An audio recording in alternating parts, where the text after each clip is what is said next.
So good afternoon. I'm Fabrice. I'm a partner at Kearney. I'm leading our operations and procurement practice in France. And I'm lucky to guide you through our discussion on supply chain resilience.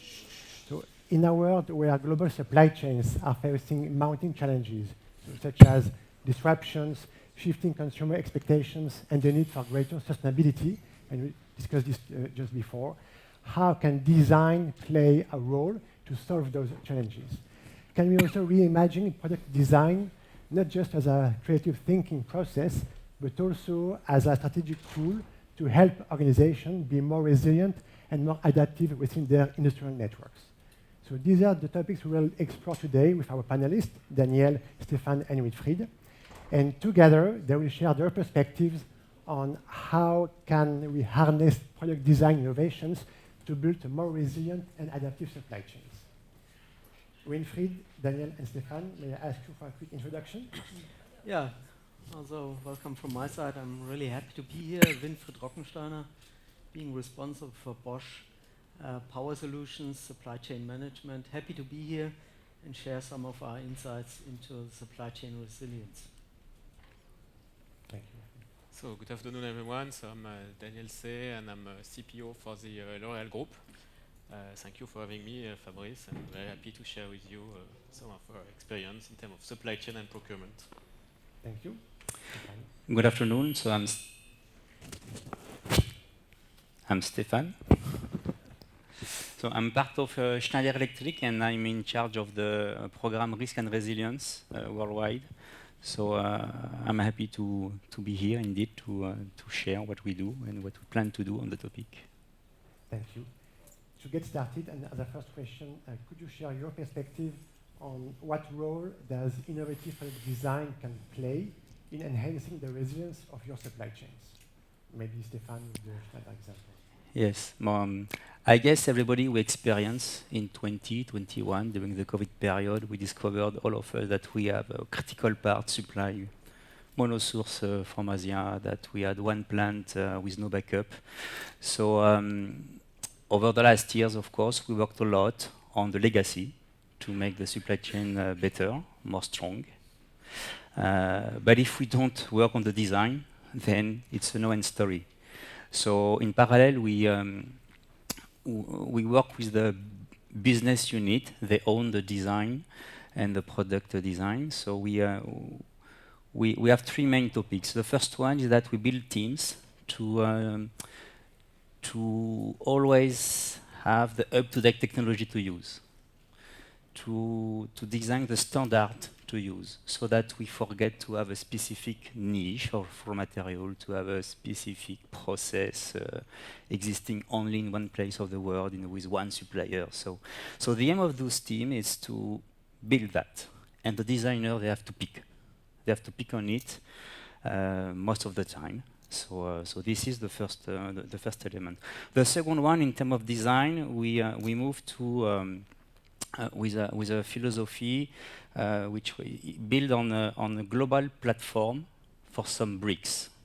So it means that some product, those bricks, can be built in one plant in Europe, in another one in China. So they can back up each other. And as we have Europe for Europe and China for China, for the product design, that we design a specific product for Europe and specific for China. But in case of fire in China, then this one can support. So this can be done only if the design of the product is well designed at the beginning.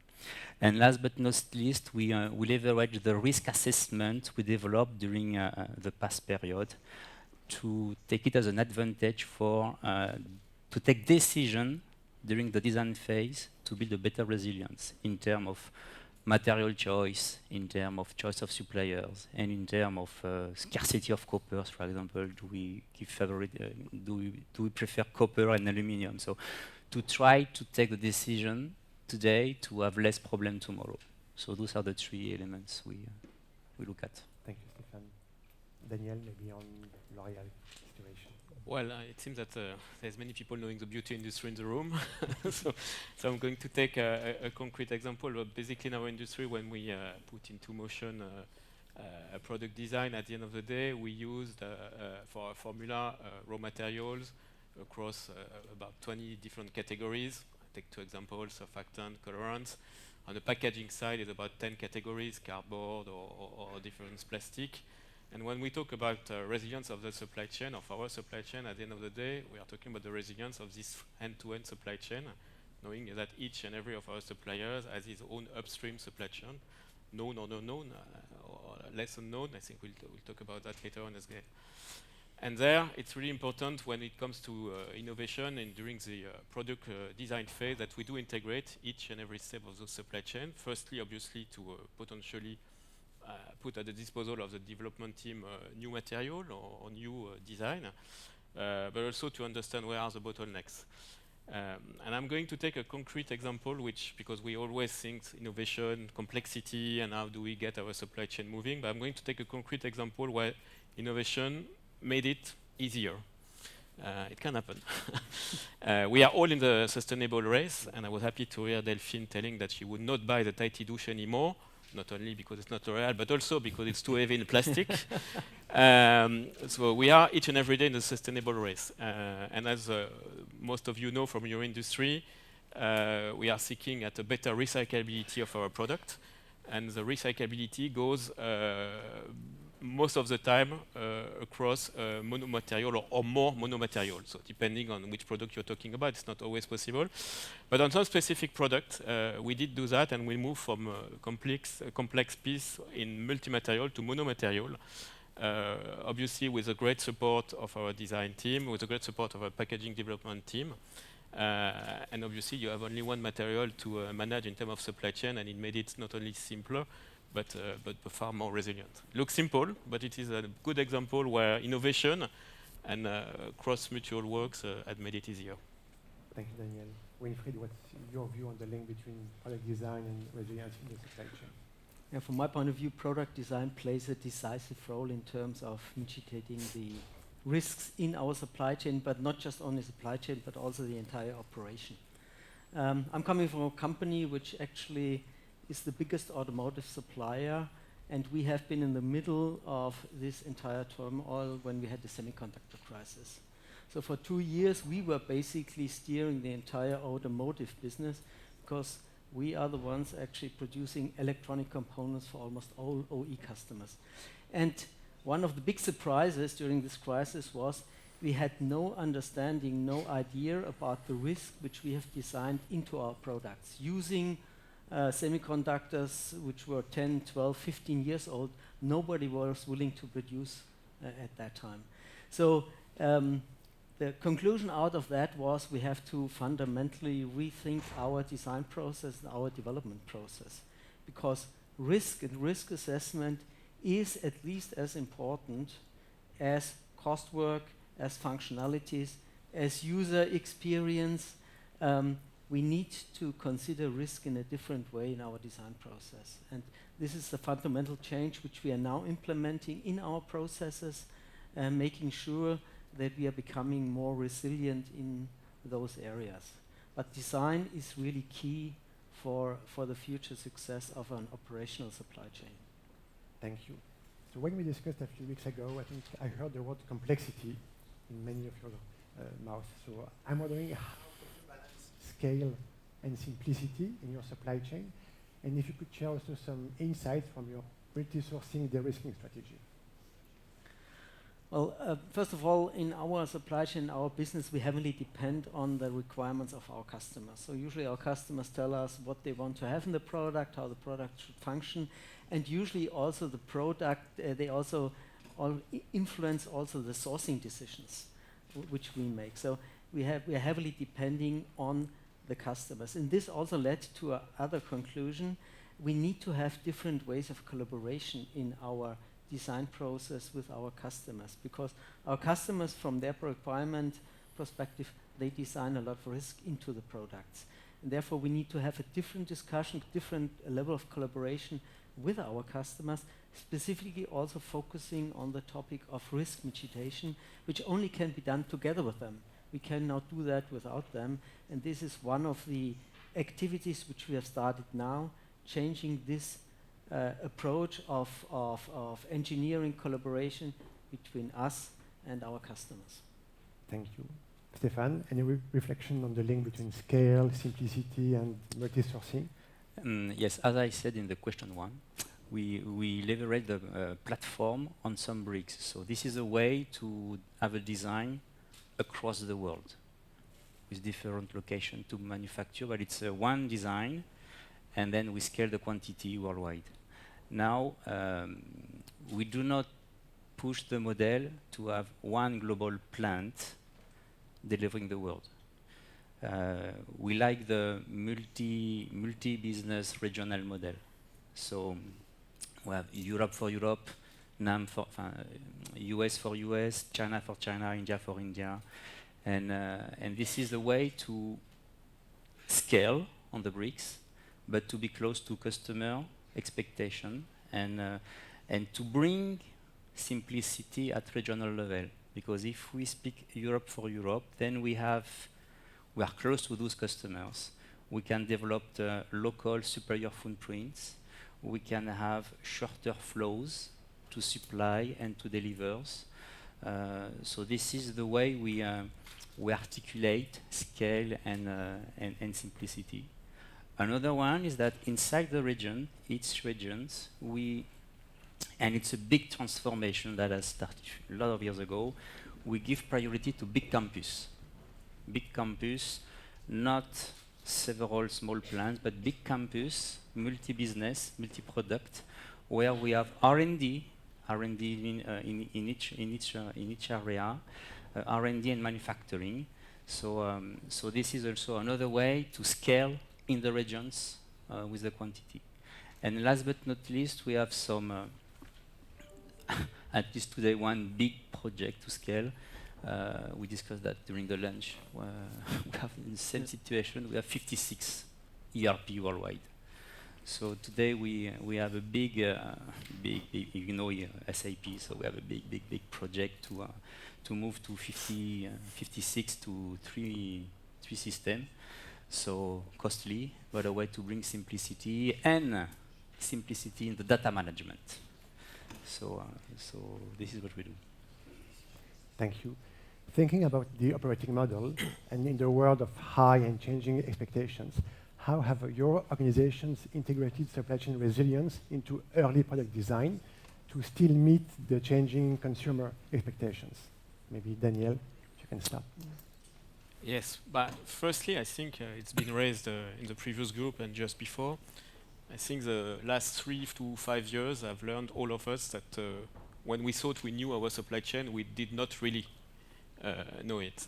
And obviously, we had a good knowledge of all our supplier panel in terms of tier 1, tier 2, sometime in a very specific case, tier 3, very barely, but not further than that. And obviously, when we had all the disruption over the last few years, most of the time we were blocked by a bottleneck which we did not even know about. So I believe the first things which is to be done, and we are currently working on that, and it's far from being easy, it's having a full mapping of your supply chain from an end-to-end standpoint with full transparency, and not only tier 1, 2, 3, but as far as possible what we call the tier N transparency, which sometimes is easy when you are on simple materials, when you are on chemical materials coming out of a different step of the industry, it's obviously a major challenge. And once you have this mapping, it's important obviously to know capacities, know capabilities, evaluate the risk, and making sure you know where are the weaknesses in terms of resilience. And integrated that into obviously into product innovation at the very early stage of the design process, just after brief, if I may say, could enable firstly all the team from a cross-functional standpoint to be onboarded in the design process, and then to lever for what I'm in charge of, some very specific sourcing and procurement way, like taking liabilities, potentially new contracting ways, or longer commitment to ensure that the full supply chain of this innovative product are secured. Thank you. Stéphane? Yes. So how do we consider resilience into the product design? to build resilience, it's a bit like an insurance. So we have to invest resources, people, capex, opex, to build double source, backup, anticipate scenarios. So it's like us when we are not covered for everything with our insurance. So it's too costly. So what do we do with the business, each line of business? We consider resilience 70% is enough. So we ask them, what are the critical products impacting the most the top line and the bottom line? Take responsibility for the company, for Schneider. What do we have to protect? Where do we need an insurance? It's not easy because everybody, if you ask like this, everybody wants to be covered. So then it's a long exercise. We select, can be today cash cow, can be the product of tomorrow. So we select. And then it's a check hand between business unit and global supply chain. And based on this, we work together, we collaborate, and we look at source, make, and deliver. And we take decision so that we build the correct sourcing, the best sourcing we believe in, with some power of two, with if we have the mapping, if we have the mapping to ensure that we don't have a tier 3 based in Birmanie or we don't know where, but it can be dangerous. On make, we look at as well, where do we place the two power of two, the two way to produce internally. And on delivery, as well, we consider that for this product, if this product is produced, I don't know, in Chalon in France, and the DC for Europe is in Évreux, if Évreux is down, and we had a fire in Évreux last summer, so which DC will cover and deliver our customer instead of this one? So it's option we take at the beginning, so that we have better chance to make it happen, and to build a better resilience for tomorrow. Thank you. So building on the innovation, product design innovations can help supply chains be more efficient, more resilient. How have you set up your supply chain and localization strategies to enable innovation at a faster pace? So probably let me add a few aspects to this topic. First of all, I think it's important that resilience is part of your strategic desire in the organization. You have to drive the resilience topic from top. This has to be part of your strategy, your business strategy, and it has to be also from an approach point of view, an end-to-end resilience approach, meaning you have to look from your supply base to your customer and identify in your value chain where are the critical parts which you then have to pay specific attention to. This is for me a decisive factor to really start this whole process. At the end of the day, resilience management in a company is a process, and we will not be able to implement it within 2 or 3 months. It has to become part of the strategic desire of your company. And therefore, the topic of end-to-end resilience is important. Also, what we have learned out of the resilience discussion in our company is that it is fundamental that you work cross-functional. It's not a supply chain topic. It's not a manufacturing topic. It's a cross-functional topic, and you have to work jointly on that, and you have to set up also your resilience organization according to that. So this is another aspect which we have learned out of that. And then important that you actually define who owns the resilience, meaning who makes the decision in case I have to invest in resilience, who makes the decision to go for second sourcing, who makes the decision to invest in new toolings. And in our case, we clearly said these are the business unit owners. They are the ones who actually drive the business. They own as well the resilience. But you have to provide and give them the right tool set. You have to drive the transparency in your supply chain, and therefore you need data, as we discussed. And if you actually set up this in this holistic approach, we believe that this is the way to go for the supply chain resilience management. And in addition to that, we have also to start to look outside our business areas. For example, if you look in the area of insurance, insurance is well familiar with resilience management because they do that for many, many years. And I believe we can learn a lot from these business sectors, how they deal with resilience and risks, and to also incorporate these experience into our risk management. Thanks, Wilfried.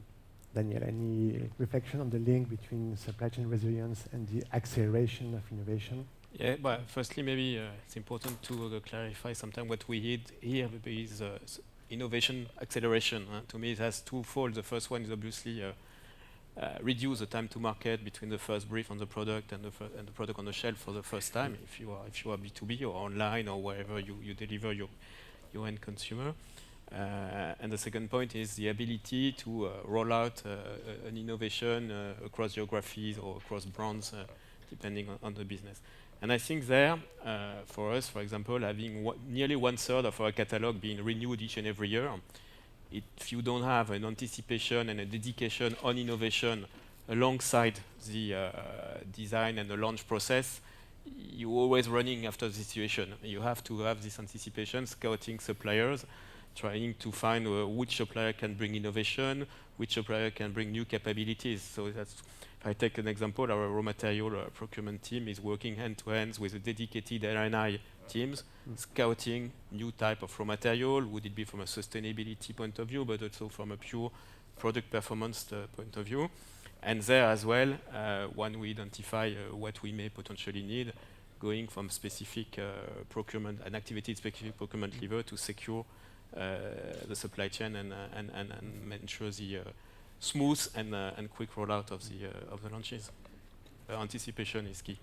Thank you.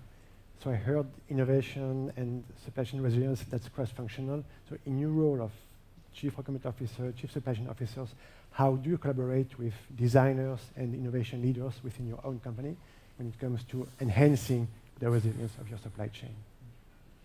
So what we're trying to do, and we've done that quite successfully in the recent years, is to become participant in the design process. So that supply chain participants or people are already part of the engineering process, the product development process. This is actually where you can set your topics, where you can actually bring in your supply chain topics, and where you can also bring in the topic of resilience and risk, because this is basically at the earliest point in time where you have to do that. And I think this is important because later, the more the development process develops, it becomes more difficult. So be in there, participate, be part of this design process. It also requires rethinking of the role which we are playing in the organization. Yeah? In the past, we were the ones who actually supporting the operation, bringing parts to the line, things like that. The role has changed, and we are becoming much more a participant in this design process. And I think this is important, that you rethink this approach also in the organization and bring this message also to your organization. You are an important integral part of this process. Stefan, any learnings from your experience at Schneider Electric? We don't collaborate. No. Thank you. No, seriously. No, obviously, it's, I mean, if we fail together. Okay, so I don't know, it depends the way you are organized, but in Schneider, we have the global supply chain, so all the plants. So it's worldwide one, and then we have different business units. They own the design and the designer. So if we don't work together, I mean, the P&L of the company will be dead one day. So, so the way we collaborate is we have the head of the strategy, industrial strategy, and the performance is inside the global supply chain, and I'm part of this team. So now inside each BU, we have a team of supply chain. There is an SVP supply chain. They have team working on industrialization, on procurement, upstream procurement, and performance, and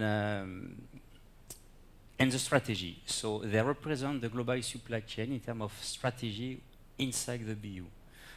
And we have at least two flows. First one is that, as I said in the question one again, we have a team part of the BUs selecting the up-to-date technology and the standard. So what we have to communicate. We have to know that, because in the plants worldwide, we need to develop the competencies and the good processes. So this is this way. On the other way, there is an animation in between those supply chain network, so that overall the boat goes well. I spoke about bricks, so this has to be done. This has to be, it's a strategy. So the BU, they need to follow that. So it's an articulation between global tactic and local decision. So, but it's key, yes, definitely, yes. Thank you. Daniel. Well, I think a lot of things were said. I'm not going to repeat. And to me, the key point is cross-functional teams, for sure. Having said that, if I may add a few points, it's mainly about teams and people. I see two important points. Firstly, when it comes to launches and innovation, making sure they're animated around the same objective. Launch being at quality, at consumer expectation, on time, at cost, and obviously now at sustainability. That's the first point. The second point is well to upskill and grow the team by ensuring, that not only they don't work in silos, which is something I believe we all moved away from, but also that they really understand the team which are just before or just after them in the value chain, with cross experiences, and making sure that they do understand each of them, what is the stakes, what is the objective, and what are the constraints of the people being before or after them in the value chain. And it won't provide them some time to face contradictory objective, and that's life somewhere. But at least I believe that all together they will find the right way to make it. And at the end of the day, it's exactly what you are saying, to ensure the P&L of the company. Thank you. I suggest we take a few questions from the audience for our panelists. Yes. So first one is, how do you measure resilience? What are the metrics you use to follow in your supply chain? Well, I can take it. We do have a matrix, but I'm not sure it's really measuring resilience. Obviously, service level is a service level to our customer, or when it comes to B2B. On the B2C part, it could be online availability. It's probably, at the end of the day, the best KPI to measure whether we are resilient or not in the supply chain and facing uplift of the demands. Now, whether it's the right KPI to then take the right action and go upfront and see where the issue was, probably not. But at least we can measure it through that. Any other experience to share on the measurement of resilience? We're discussing that as well currently. What is the scoring of resilience in our supply chain? And we basically came to the conclusion it's not about the scoring and the KPIs, it's about identifying critical areas and having mitigation measures in place, and that you are able to monitor also in the operations later on these critical areas, whether you have changes in the resilience scores or not. An overall resilience score for a value chain probably does not tell you a lot, but you have to have a clear understanding where are the critical points in my supply chain and monitor them constantly and have scenarios and backup solutions in place if something happens. And I think this is the key for a successful supply chain monitoring.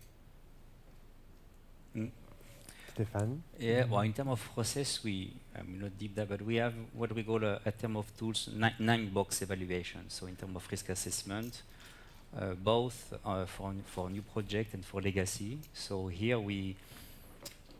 and the most important, it's not the assessment, because when we know, it's to put in place the right governance inside the supply chain with the BU so that we properly execute. So this is, and it's not a guarantee that we will not have problem. As I said, it's 70% is enough. So we will follow this execution. It's one way, but it's not completely money. Okay. So now we try to. I say we try because it's not so easy. Time to time, it's kind of cost avoidance. Next week, the big boss of the supply chain asked me during one steerco to present, Stéphane, next time, if the same crisis we had in 22-23 happen, what will be the cost for us? Same or less? Well, not easy, huh? But this will be a way to measure. Okay, so now we look the number of express transport, the number of shortages, big crises, but it's not so easy to be frank to have money KPIs. We consider that if we execute well what we have assessed, at least we will be stronger and we will be able to react faster with less crises. And which is important, you spoke about people, with people being less in firefighting mode. Okay, still having time to focus on tomorrow, not only on short term. Thank you. On another topic, so I see also a question on the link between your supply chain strategies and design innovations, and how you ensure that they remain aligned with the diverse needs from the markets and your consumers. Say it again? Just reading the first one.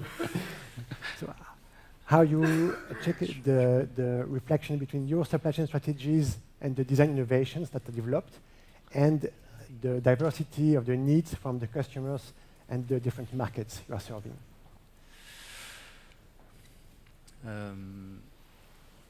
But here, what we, as I said, so we have, we push the regional philosophy. So we have multi-BU campus in each regions, and when we say campus, it's not only manufacturing.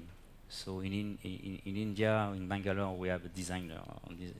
In China, in Shanghai, we have the same. So it's a way to be China close to their customers and to be closer to innovation for China, innovation in Bangalore for India.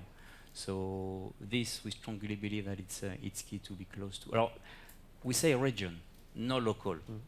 In Europe, it's Europe. It's not France for France, Germany for Germany. It's Europe for Europe, and so this is the way we consider that we can meet better the customer expectation worldwide. And I think also important is that we understand the expectation of the customers in regarding resilience of our supply chains. And this only can be developed in a joint approach. So when we talk with the VWs, the BMWs, the Mercedes of this world, I think it's important that we are not just talking about price and technical solutions, but we also include in this discussion now resilience and how we jointly can improve resilience in our supply chain. At the end of the day, the design of the customer, the behavior of the customer causes problems in our supply chain, and we have to address it and develop a joint understanding what we can do together to actually limit those risks. And it's only it has to be an aligned and joint effort of the parties in the supply chain. Yes, I mean, I would come back to what I was saying earlier on, knowing the supply chain from an end-to-end standpoint and having the transparency. It's obviously even more difficult when your supply chain is scattered with localized production or regionalized catalogs, but it makes it even more important to ensure you stick to the market, you stick to innovation. And if I link it to the other question you raised earlier on, being able as well to permanently scout the supplier landscape in each of those regions. Thank you.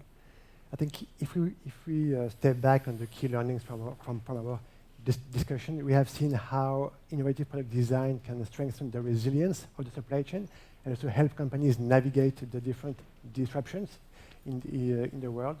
As a closing thought, I would like to ask each of you to share what's your main focus area for the next 12 months, let's say, to keep on strengthening and building the resilience in your supply chains. And for us, one of our main topics currently is to build up a data-driven supply chain resilience approach. Means that we want to measure the resilience of supply chain, that we actually want to implement monitoring tools which allow us to permanently monitor the behavior of our supply chain in regards to risks. And this will be our key approach, because I firmly believe that with the new technology available with data analytics, AI, we have meanwhile the prerequisite to do that and to establish a more proactive and permanent supply chain monitoring process, which is based on data. And this is for us in the next upcoming months the key activity. Thank you. I would add 2 points without repeating what you just said, which is completely true. Probably leveraging the best of AI, which is today still very much at POC level there and there, but not really at scale and not really easing as much as it should our supply chain resilience. And the second point would be growing our teams, both in terms of skills, but also in terms of agility mindset, as we see that our supply chain is evolving not even once a year, but more than that, each and every day. And we do need to grow the skill of our team and having them in a completely different agility mindset. Thank you, Daniel. Yes, for us, it's we know we're in a world where we are much more digitized, electrification. So, and in this landscape, we can say that we are Schneider one of the main suppliers. No, I'm joking, but so one of the main provider to cloud and service provider, such as data center. So even if the economy today in Europe is so-so, I mean, it's we expect. We are not the only one, but mass booming on this. Okay, and in US today, it's big growth on this. So government has put a lot of billions, so they will continue. And this over the next years, it will continue. So for this, it means we need to invest in capacity, but we need to invest in capacity, being resilient, because those guys such as Google, Microsoft, and so on, when they contact us for a project, they ask us, what do you do in terms of resilience? What happens if there is a fire in here, if there is a lockdown? How do you continue to supply us? So it's key to develop growth, still leveraging and keeping the foundations of what we have done in resilience.